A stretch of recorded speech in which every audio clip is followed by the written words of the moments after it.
Now, a revolution sweeping through our criminal justice system. In state after state, officials are questioning whether the wrong people are in prison, even on death row. And in 70 cases around North America so far, the answer has been yes. Inmates who had their innocence proven way after their conviction and imprisonment by a scientific breakthrough. Analysis of DNA, the genetic material contained in every cell of our bodies, as unique for each of us as a fingerprint. Police have been using DNA analysis for more than a decade to solve crimes, but another group entirely has been employing it to exonerate the innocent. CNN's Siobhan Darrow now on the people behind 40 of those exonerations, including the most recent. Go ahead, Lauren. This is what freedom looks like. After 12 years behind bars for a crime he didn't commit, Herman Atkins walked out of Ironwood Prison in California and into the loving arms of his family. Embracing a son who was only 2 when Atkins was locked up. Is the journey over? Can we go? Take him home? At last, Herman Atkins was going home. Imagine the suffering that I've endured. I can imagine what my family have went through as a result of, being wrongfully accused of something and then having to face a 40. Atkins was sentenced to 45 years after being wrongfully convicted of raping a shoe store clerk in 1986.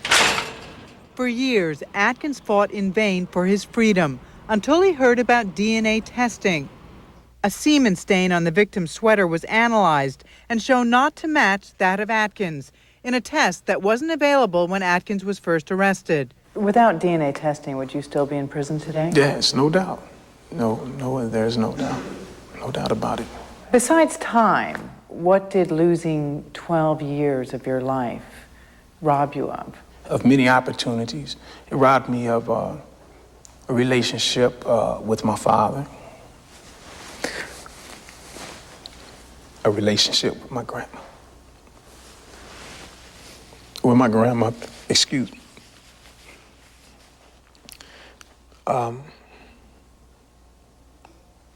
It robbed me of any opportunity in life. You want to hold ball for me? Ecstatic to be free, Atkins says it's the little things in his life he appreciates, like playing with his young nephew or seeing his stepfather for the first time in years. How you doing, Pops? He hopes his case will bring attention to the many others he believes are wrongly convicted and remain in prison. These men, Barry Scheck and Peter Neufeld, helped Atkins win his freedom. They founded the Innocence Project, which uses DNA to free the wrongly convicted. Scheck and Neufeld called DNA a revolution in criminal forensics. Good luck, Jason. Thank you very much. They've written a book documenting case after case of ordinary people suddenly caught in a nightmare. Probably there are maybe thousands of Herman Atkins out there, unfortunately, either languishing in prison now or perhaps awaiting execution. So this is just the tip of the iceberg. It is the tip of the iceberg. We only take cases where people could show their innocence if we could get a hold of the biological evidence. So at the project right now, we have 200 active cases, but we have a backlog of another 1,000 cases. The project has freed 40 wrongfully convicted people, including Clyde Charles, who spent 18 years in Louisiana's Angola prison for a rape he didn't commit. Doing the DNA testing, thank God for it. No 2 people have the same DNA. Samples 30 and 31. While DNA is the heart and soul of the Innocence Project, it was discrediting DNA evidence which made these 2 lawyers famous during the O.J. Simpson trial. It is a cancer at the heart of this case, and that's what this evidence shows. Does this hurt your credibility in any way? We never attacked the reliability of DNA evidence in the Simpson case. The problem was the collection and processing of the evidence. There was absolutely nothing wrong with the methodology of DNA typing. DNA, it's the very fabric of life. It takes no more than a strand of hair or a speck of blood the size of a period to get results.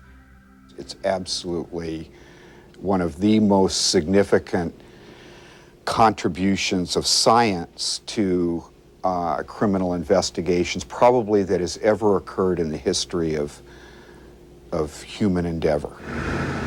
Edward Blake is a leading practitioner of criminal forensics.